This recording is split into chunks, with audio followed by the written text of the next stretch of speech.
sit. You always want to have him sit before you send him in his crate. And we're using his special heavy-duty crate here so you can see exactly how to do it with this kind of crate. He needs to stay seated. And I think when he comes back to your house, since he had such an aversion to the crate before, no. Okay. Make sure that you shoot for him really staying in a sit stay, not popping up and sitting down, popping up and sitting down. He's really in a sit stay. Send him in the crate. Take in your right hand this little piece of, this is natural balance sausage. Pat his chest and toss it in though. Say go. And he'll follow it in. And then you meet him when he turns around with another treat, because the whole message is, hey, good stuff happens now when you go in there. When he's in there, you take off his equipment when he's in there. That way you avoid all that jumping around and struggling that you would have if you're trying to put on and take off his stuff when he's out of the crate. See how easy it is? And then you close the door.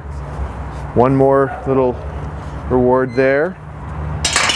And then I have this clip here so that you clip the door.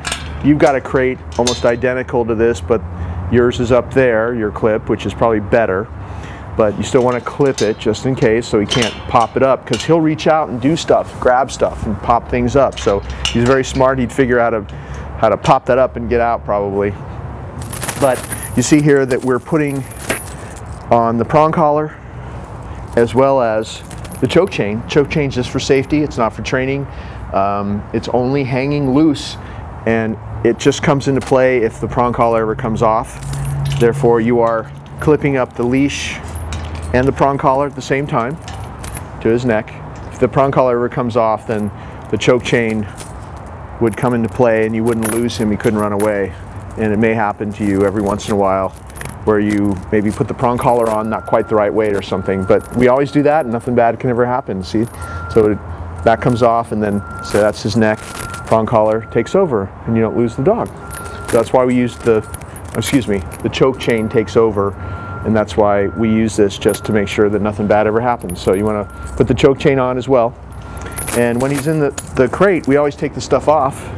You can lay it next to his crate or up above, because he'd probably want to reach it and grab it and pull it in, because he likes to do that.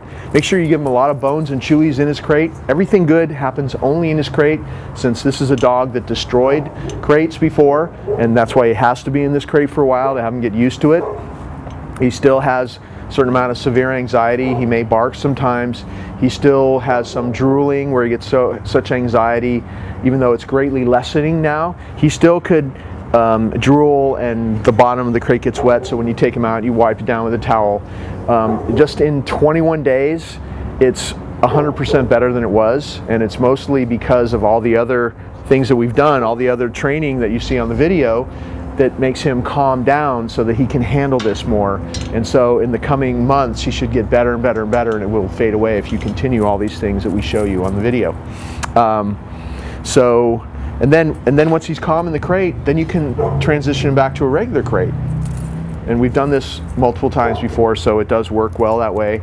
Once they love their crate, because all good stuff happens in there, bones, chewies, treats, just like you saw me doing this, then they start to associate the crate as a place they want to be. It's their den, and then you don't have that problem of him shredding the crate in 10 minutes when you leave him alone in the crate.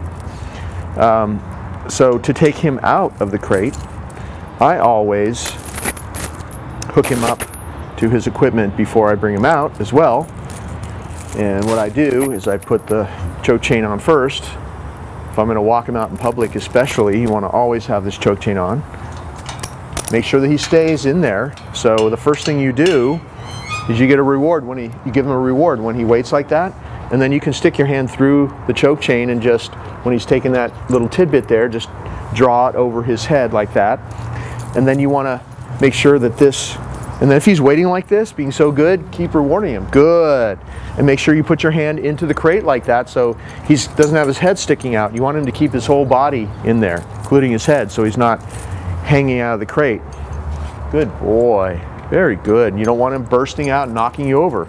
He's got to wait for your permission to come out. So you put on the prong collar. It's already attached to the leash. And then you hook up the leash to the choke chain. And he still needs to wait to be allowed to come out. If he's getting obnoxious and trying to push his way out, it's okay to go like this and say no. And no, like that. See that? Make sure that he knows that you mean business, that he's not going to come out, can't come out until you allow him to. If he waits like that, you need to make sure that when he does do what you want him to do, that you give him rewards. Good. And say good. So when he tries to come out, you do that. When he waits, he's being good and he's waiting, stick your hand in there so he has to back up. Good. And then the only way he comes out of this crate is when you pat your leg and say, okay. He comes out with you. And you always want to keep this crate door closed because you control this boundary. That's part of the power of this, is that he can only go in and out of the crate with your permission. So you always have the door closed. It's closed when he's in there. He waits for your permission to come out. It's closed when he's out. He waits for your permission to go in, because that makes it an extra special place. Also, if it's a special place and he can only go in with your permission, that means you're extra special too, and you're in charge. He's way more likely to look at you as if you're in charge, if you're doing it that way. Leaving the door open, letting him come and go as he pleases, later on, once your issues are gone, that could be fine. But right now, you want to do it like this so that you establish this crate as the most awesome place to be for him. And he's already changed a lot, as you can see, so you want to keep this going, and it'll just keep getting better and better as time goes on. Okay.